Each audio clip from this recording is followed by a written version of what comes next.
Pulau Timor memiliki sejuta pesona yang eksotis dan masih memiliki banyak desa tradisional yang menyimpan nilai-nilai sejarah dan budaya yang kentang. Salah satu desa tersebut adalah desa kami, Tamkesi. Dalam istilah kami, yakni bahasa Dawan, Tamkesi berarti sudah terikat kuat pada porosnya dan kokoh tidak tergoyahkan. Nama Nun Teben, Kana Helonten. Nenek moyang punya cerita, desa kami sudah berusia 1,5 abad. Desa Tamkesi sejak tahun 1865 merupakan pusat istana kekaisaran kerajaan Biboki yang dianggap sebagai sebuah perkampungan yang megalitik dan keramat. Karena sejarah, keunikan, tradisi, budaya dan arsitekturnya, pemerintah Kabupaten Timor Tengah Utara menetapkan status desa adat sejak tahun 2005. Secara pemerintahan, desa dipimpin oleh kepala desa, sedangkan secara kerajaan atau sonaf dipimpin oleh seorang raja yang disebut Usif Koko atau kaisar. Saya Arki Usboko, panggil saja Arki, anak Tamkesi asli. Inilah alam yang Tuhan titipkan untuk kami. Rasanya begitu tenang duduk di sini, bermain veku sambil menggembalakan sapi dan kuda. Veku ini adalah alat musik tradisional semacam suling. Biasanya kami gunakan untuk memanggil hewan ternak saat di padang. Desa Tamkesi ada di gunung, terletak di Kecamatan Biboki Selatan. Jaraknya cuma sekitar 1 jam dari kota Kefamananu, ibu kota Kabupaten Timor Tengah Utara, Provinsi Nusa Tenggara Timur. Tanda-tanda kehidupan pertama mulai terdengar. Ayam berkokok dan suara lesung bertabu. Aina sedang mempersiapkan makanan untuk hari ini. Aina itu artinya mama dalam bahasa Indonesia. Memasak kami masih dengan cara tradisional, yakni menggunakan tungku. Makanan yang dimasak dengan menggunakan kayu bakar lebih enak toh kakak. Ini adalah lopo. Ini rumah istimewa bagi kami. Atap rumah dibuat dari alang-alang, sedangkan dindingnya dibuat dari kayu. Saat ini Aina sedang tenun di lopo. Tenun menenun adalah pekerjaan kaum wanita yang turun-temurun dari generasi ke generasi. Pekerjaan ini dianggap sebagai pekerjaan sampingan untuk mengisi waktu luang. Menenun sudah biasa dilakukan sejak kecil, jadi semakin tua, semakin mahirlah mereka. Kain atau tais ini biasa dipakai kalau ada upacara-upacara adat. Seperti ini, hari ini di wilayah Sonaf ada kunjungan tamu. Semua yang hadir menggunakan kain tenun. Umumnya warga mengenakan kain tenun khas motif Biboki dan pria memakai tutup kepala khas bangsawan yang disebut pilu atau destar. Saatnya penyambutan dimulai. Biasanya tetua adat akan menyambut dengan ucapan formal lewat tutur adat atau dalam bahasa Dawan takanap. Habulan no fatyan metan ito nagtag inukat sa initag sa sukat kini na tamat fininti on nakama. Menjemput tamu jadi bagian dari tarian Likurai, tarian khas Biboki Timor Tengah Utara. Tarian Likurai ini sebagai suatu simbol penyambutan dan penghargaan terhadap tamu yang datang. Semua tamu berkumpul di Lopo New Tainlasi. Itu adalah tempat pertemuan. Untuk ritual makan adat seperti ini, biasanya yang makan terlebih dahulu adalah laki-laki. Perempuan menyiapkan makanan dan menjamu tamu. Barulah setelah itu bisa makan. Semua makanan biasanya disiapkan di Lopo New Nanat. Ada satu kebiasaan unik kaisar saat makan. Biasanya kaisar tidak akan menghabiskan makanannya. Akan disisakan dengan tujuan agar rakyatnya tidak mengalami kelaparan atau gagal panen. Ini dipercaya sebagai bentuk keseimbangan alam. Pesta usai dan keramaian pun selesai. Kami menutup acara ini dengan menari tebe. Laki-laki dan perempuan berdiri bergandengan tangan membentuk lingkaran dan berjalan ke samping dengan sentakan kaki maju mundur.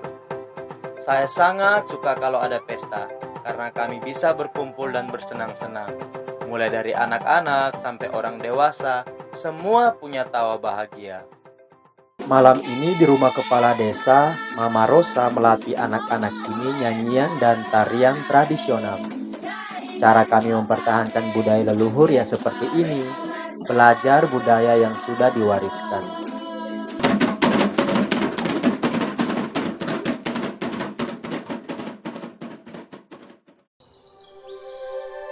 Sama halnya di sini saat kami menghargai kehidupan awan.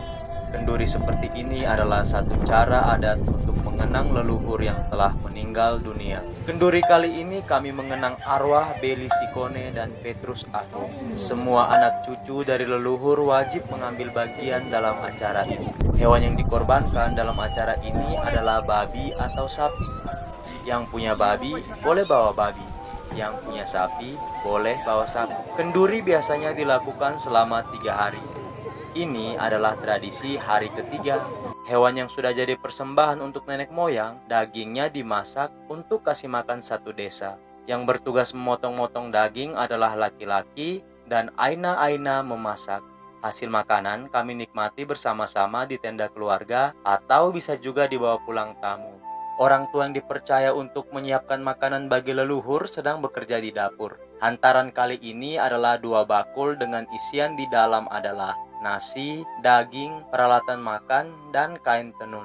Kami meyakini bahwa ada kehidupan lain setelah kematian di dunia.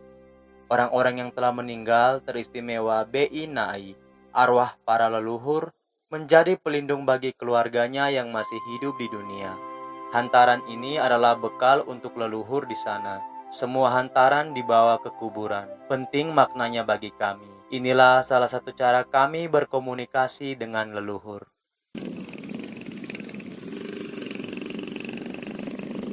Banyak wisatawan sudah datang ke sini untuk meneliti sejarah atau menikmati alam eksotis Tamkesi. Saat masuk ke wilayah Sonaf, kita harus berhati-hati dan mawas diri karena banyaknya pantangan dengan adat yang sangat ketat.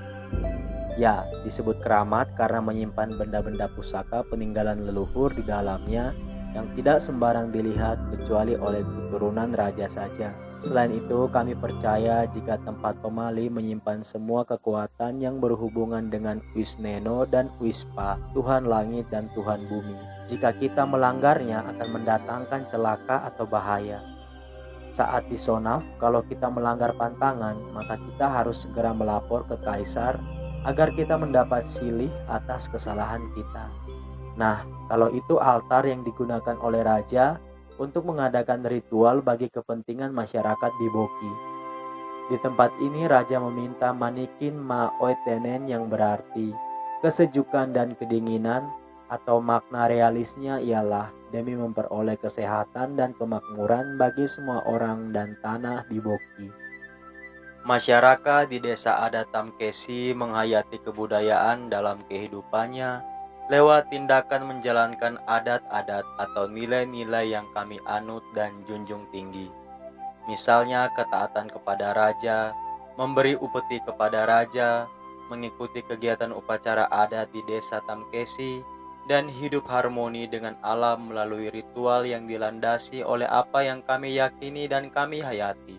Semuanya dilakukan dengan tujuan untuk memperoleh perlindungan dan keselamatan dari Tuhan dan roh leluhur.